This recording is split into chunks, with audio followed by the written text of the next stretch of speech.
हाल ही में अफगानिस्तान ने एक ऐसा फैसला लिया है जिसने पूरी दुनिया को हैरान कर दिया है। चीन के साथ हुआ $12 बिलियन का ऑयल डील, जिसे अफगानिस्तान की आर्थिक तरक्की का बड़ा कदम माना जा रहा था, अब रद्द कर दिया गया है। यह वही डील थी जिसे कुछ समय पहले बड़े जोर शोर से साइन किया गया था और जिसे लेकर उम्मीद जताई जा रही थी कि यह अफगानिस्तान की आर्थिक हालत को बदल देगा और चीन को एक नया एनर्जी सोर्स मिलेगा। लेकिन अब अफगानिस्तान की सरकार ने इस डील से पीछे हटने की घोषणा करके सभी को चौंका दिया है। सवाल यह है कि आखिर अफगानिस्तान ने इतनी बड़ी डील को क्यों तोड़ा? क्या चीन के साथ हुए करार में कुछ गड़बड़ थी या फिर कोई बड़ा राजनीतिक दबाव है इस फैसले के पीछे? चलिए जानते हैं ये चौंकाने वाला यू टर्न आखिर हुआ कैसे।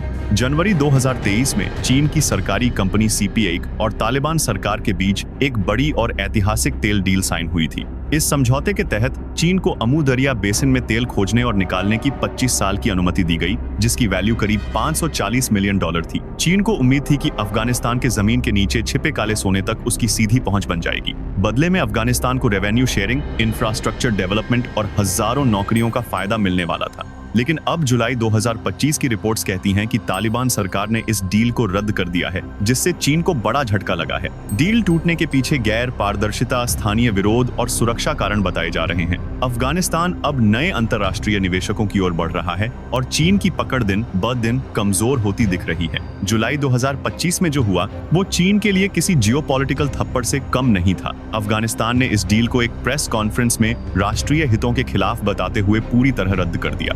तालिबान सरकार का कहना था कि चीन की कंपनी CP1 पारदर्शिता नहीं बरत रही थी और तेल रिजर्व से जुड़ी जानकारी छुपा रही थी। अफगान सूत्रों ने कहा कि कंपनी ने जानबूझकर कुछ सैंपल्स और एक्सप्लोरेशन डेटा साझा नहीं किया। उन्हें शक था कि चीन असली आंकड़े छिपाकर अधिक लाभ उठाना चाहता था। यह डील चीन के लिए सिर्फ एक तेल समझौता नहीं थी, ये उसके बेल्ट एंड रोड इनिशिएटिव यानी BRI का एक अहम हिस्सा थी, जिसके जरिए वह अफगानिस्तान जैसे स्ट्रेटेजिक कंट्री को अपने ग्लोबल नेटवर्क में शामिल करना चाहता था।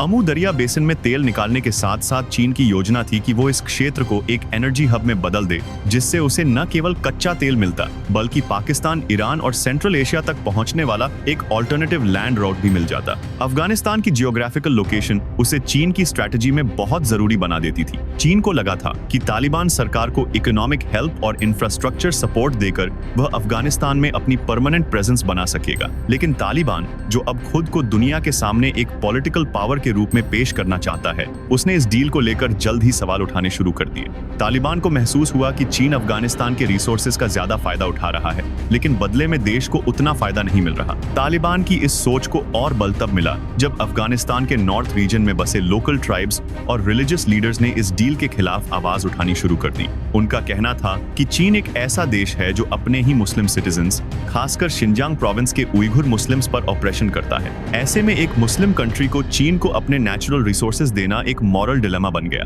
इसी दौरान अफगानिस्तान में एक्टिव ISK यानी इस्लामिक स्टेट खोरासन ने धमकी दी कि अगर चीन की प्रेजेंस जारी रही तो वे प्रोजेक्ट्स पर अटैक्स करेंगे। इससे सिक्योरिटी कंडीशंस और भी खराब हो गई। साथ ही CPEIC पर यह भी आरोप लगे कि वह लोकल लेबर को काम पर नहीं ले रही और अपनी ही टेक्नीशियंस और मशीनरी भेज रही है, जिससे लोगों में एंगर और अनएम्प्लॉयमेंट दोनों बढ़ रहे थे। तालिबान ने महसूस किया कि अगर यह डील यूं ही चलती रही तो देश में इंटरनल इंस्टेबिलिटी और ज्यादा बढ़ सकती है और साथ ही ग्लोबल इमेज को भी नुकसान होगा। अब उनका मकसद सिर्फ पावर में रहना नहीं बल्कि एक रिकॉग्नाइज्ड गवर्नमेंट बनना है। इसीलिए जुलाई 2025 में तालिबान ने इस डील को आधिकारिक रूप से कैंसिल कर दिया। उन्होंने इसे against national interest and transparency बताते हुए चीन को सख्त संदेश दे दिया कि अब अफगानिस्तान कंट्रोल में रहना नहीं चाहता। नई रिपोर्ट्स के अनुसार अब तालिबान ने ईरान, रशिया और टर्की के साथ नई एनर्जी डील्स पर बातचीत शुरू कर दी है। इसके अलावा वे एक इंटरनेशनल कंसोर्शियम बनाने की भी योजना बना रहे हैं, जिसमें कई देश मिलकर तेल और गैस का जॉइंट मैनेजमेंट करेंगे।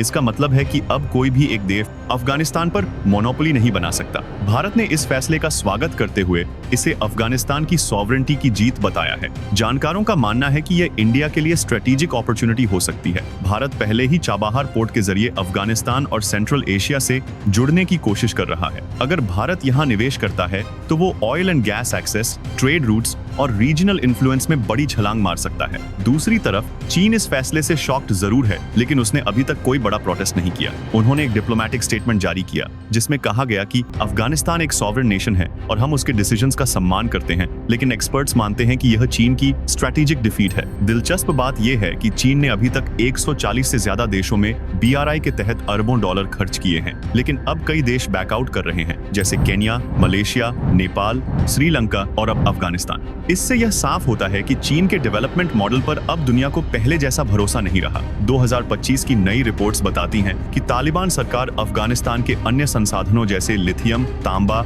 और रेयर अर्थ एलिमेंट्स को भी ओपन टेंडर के जरिए ग्लोबल इन्वेस्टर्स के लिए खोलना चाहती है। इसका सीधा मकसद यह है कि वो अफगानिस्तान को सिर्फ एड लेने वाला देश नहीं, बल्कि एक इकोनॉमिक कंट्रीब्यूटर बनाना चाहते हैं। तालिबान की नई रणनीति अब बिल्कुल साफ है। वो अब खुद को किसी एक देश के भरोसे नहीं छोड़ना चाहता। वह अब मल्टीपोलर पॉलिसी पर काम कर रहा है, यानी एक साथ कई देशों से बैलेंस्ड और रिस्पेक्टफुल रिलेशंस बनाना चाहता है। चीन के साथ डील तोड़ने के बाद तालिबान ने यह साफ कर दिया है कि अब अफगानिस्तान किसी के दबाव में नहीं आएगा, चाहे वो चीन हो, अमेरिका हो या कोई और बड़ी ताकत। अब तालिबान चाहता है कि अगर कोई अंतरराष्ट्रीय डील हो तो उसके टर्म्स एंड कंडीशंस अफगानिस्तान खुद तय करे, न कि कोई बाहरी ताकत उनके ऊपर थोपे। इस सोच को जमीनी रूप देने के लिए हाल ही में तालिबान सरकार ने एक national oil and gas authority बनाने की घोषणा की है। यह संस्था देश के ऊर्जा संसाधनों को नियंत्रित करेगी और हर डील को ट्रांसपेरेंसी और फेयर पार्टिसिपेशन के साथ देखा जाएगा। इस संस्था देश के ऊर्जा संसाधनों को नई अथॉरिटी में सिर्फ तालिबानी अफसर ही नहीं, बल्कि अंतरराष्ट्रीय एक्सपर्ट्स और अफगान टेक्नोक्रेट्स को भी शामिल किया जाएगा।